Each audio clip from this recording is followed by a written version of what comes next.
উত্তাল ২০২৪ সালের জুলাই মাস।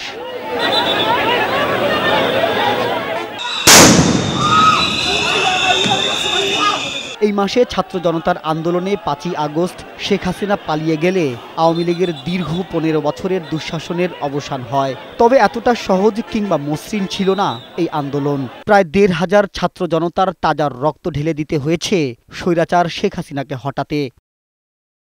২০২৪ সালের ৫ই জুন সুপ্রিম কোর্টের হাইকোর্ট বিভাগ ২০১৮ সালের ৪ অক্টোবর সরকারের কোটা বাতিলের পরিপত্রকে অবৈধ ঘোষণার পর আন্দোলন আবারও নতুনভাবে শুরু হয়। ১লা জুলাই থেকে বিক্ষোভ মিছিলে সীমাবদ্ধ ছিল শিক্ষার্থীদের এই আন্দোলন।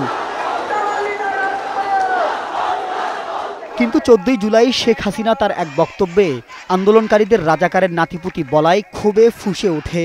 ঢাকা বিশ্ববিদ্যালয়ের ক্যাম্পাস ওই রাতেই নানা স্লোগানে উত্তাল হয়।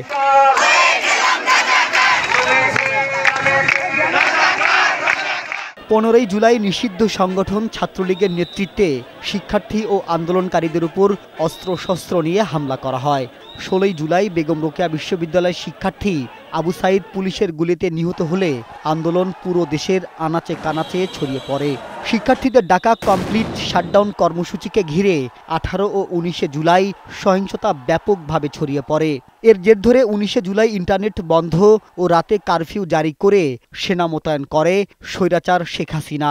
সাধারণ শিক্ষার্থীরা লাঠি নিয়ে প্রতিহত করেছে সশস্ত্র একটি বাহিনীকে, জঙ্গি বাহিনীকে, যেখানে হচ্ছে আপনার জঙ্গিবাদ, সন্ত্রাসবাদ, ছাত্রলীগ, যুবলীগ অভিযুক্ত, তাদেরকে প্রতিহত করেছে। ২৯শে জুলাই চূড়ান্ত সংঘর্ষে ঢাকা শহরের বিভিন্ন অঞ্চলে ছাত্র জনতার উপর পুলিশ, র্যাব নির্বিচারে গুলি চালায়। আন্দোলন দমাতে হেলিকপ্টার থেকেও গুলিবর্ষণ করা হয়।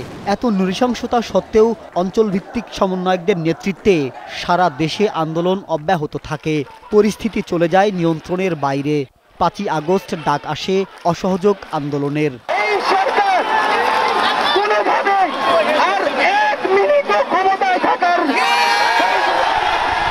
৫ই আগস্ট ছাত্র জনতার তীব্র আন্দোলনের মুখে শেখ হাসিনা সেনাবাহিনীর হেলিকপ্টার যোগে ভারতে পালিয়ে যান।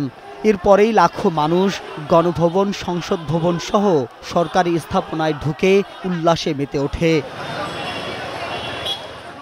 এরপরেই ৮ই আগস্ট ডক্টর মোহাম্মদ ইউনূসের নেতৃত্বে নতুন বাংলাদেশের স্বপ্ন নিয়ে যাত্রা শুরু করে অন্তর্বর্তী সরকার। ত্রয়োদশ জাতীয় সংসদ নির্বাচন অনুষ্ঠিত না হওয়া পর্যন্ত এই সরকার দায়িত্ব পালন করবেন বলে ঘোষণা দেন রাষ্ট্রপতি। দীর্ঘ ১৫ বছরের দুঃশাসনের অবসান ঘটিয়ে শুরু হয় নতুন বাংলাদেশের পথ চলা। যারা এই বিপ্লব অংশগ্রহণ করেছে, নেতৃত্ব দিয়েছে, তাদের সকলকে একটি সংঘবদ্ধ করে, এক জায়গায় সংঘবদ্ধ করে তাদের নেতৃত্বে আগামী বাংলাদেশ পুনর্গঠন করতে। একটি নতুন রাজনৈতিক সংস্কারের পথে বাংলাদেশের জন্য আশার আলো দেখাচ্ছে অন্তর্বর্তী সরকার, যেখানে প্রাধান্য পাবে ন্যায় বিচার, স্বচ্ছতা, মানবিক মর্যাদা এবং গণতন্ত্র পুনঃপ্রতিষ্ঠার প্রতিশ্রুতি। মাবুদ আজমি, বৈশাখী সংবাদ, ঢাকা।